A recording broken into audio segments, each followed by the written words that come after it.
Imagine you were doing business with Germany. How would you cope with the translation? How would you cope with the language difference? And they said, well, we'd have to have German linguists. I said, well, you need British English linguists. This is no different. The fact that we speak the same language, the reality is we don't. And our governments are completely different.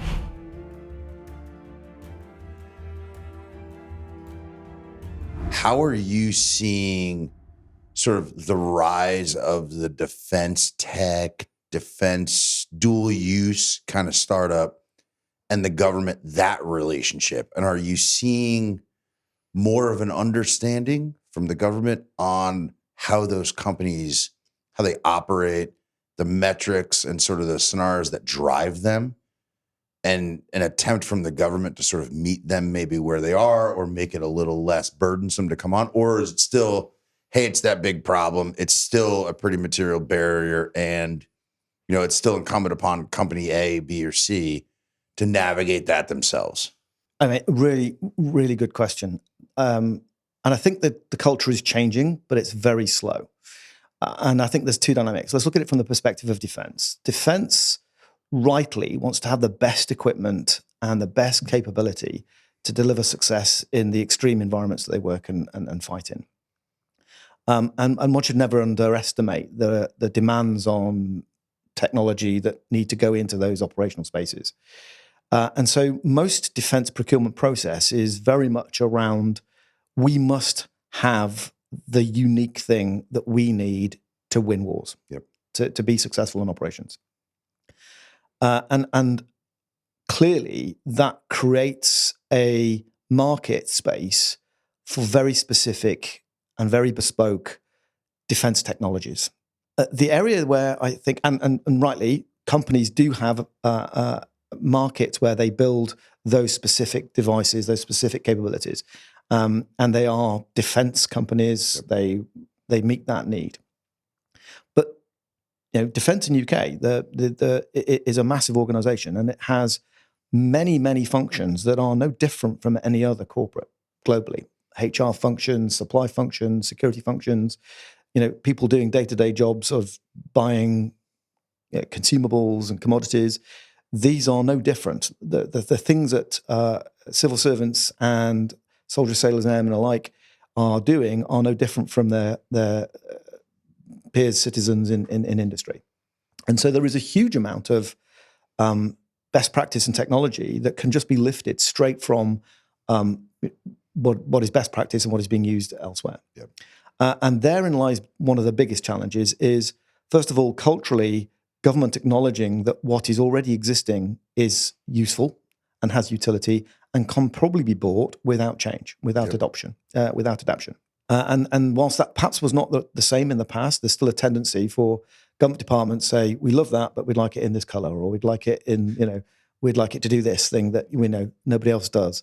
And getting that sort of 100%, it must do what we want is a mental and cultural barrier that, slowly but surely, I think government is getting over. Why? Because it's more expensive when you ask for those things to be changed uniquely for government, especially as nowadays the government market is a much smaller and less rich market than perhaps the dual, all other citizens using this. So I think that's where disruptive technology companies, where it's really important, if you choose to sell to defense or national security, that your product actually has a non-defense national security market, preferably, and In-Q-Tel and NCIF both have this as part of their charter.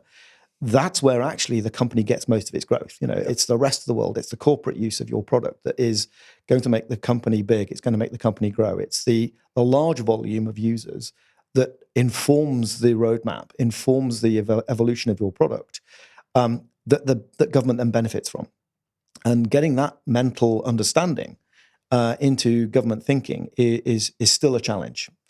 Even though in the innovation ecosystem, people have got their head around this, convincing the core programs, the programs of record, that actually it's in their interests to buy off the shelf as much as possible, because you're getting the benefit of an evolved product that's evolved through millions of users, not just tens of thousands of users, and the 80% solution could be good enough. And I acknowledge that there are use cases where that's definitely not the answer. But for the majority of things that are done in government, there's probably an answer that is already available in industry. Yeah, I'd agree with that. I want to pull a string on, talk about sort of market sizing, dual use, commercial versus gov. Sort of, you've got this unique position of sort of the InQtel NSIF relationships and being able to see, InQtel or U.S. defense tech, national security tech companies that are expanding into UK and vice versa.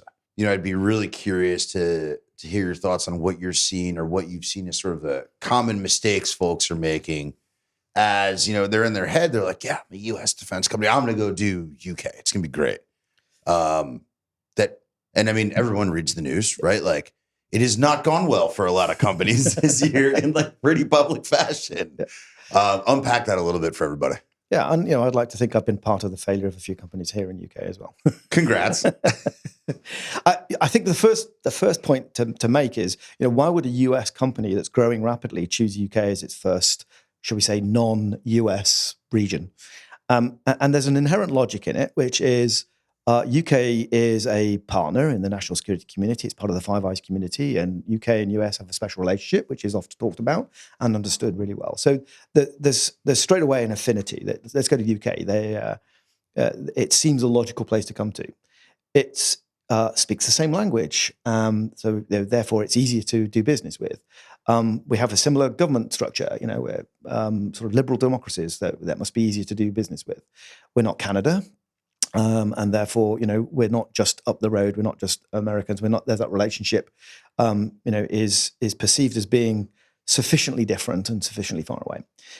It's overlapping time zones. So actually it's able to do business in, which of course is not the case with somewhere like Australia or New Zealand or South Africa. And as a result, UK seems to be the obvious first choice. But let's also just sort of unpack that a little bit. Two nations divided by one language. I often say to my clients, imagine you were doing business with Germany. How would you cope with the translation? How would you cope with the language difference? And they said, well, we'd have to have German linguists. I said, well, you need British English linguists. This is no different. The fact that we speak the same language, the reality is we don't. Yeah. And our governments are completely different, not just in how they do business and how they conduct and make decisions, but also the history of the government. The legislation has evolved over many years, and things exist for historical reasons. And then by the same token, the scale is different. Population of America is 350 million. Population of UK is only 50, 60 million. And that means that the amount of money available is different. The US has the largest defense budget on the planet, probably with the exception of China. But the US defense budget is significantly larger than ours by an order of magnitude. And we're probably larger than all the other English-speaking countries, by an order of magnitude. So when you come to a tech startup conversation about coming to UK, having a reality check, having to manage expectations about what the scale of ambition could be, what the opportunities might be, how the process of federal government versus UK government works, is the sort of starting conversation we have. And most failures, I believe, are born out of, and I've witnessed this, are born out of an unrealistic ambition for the region in both terms of scale and time.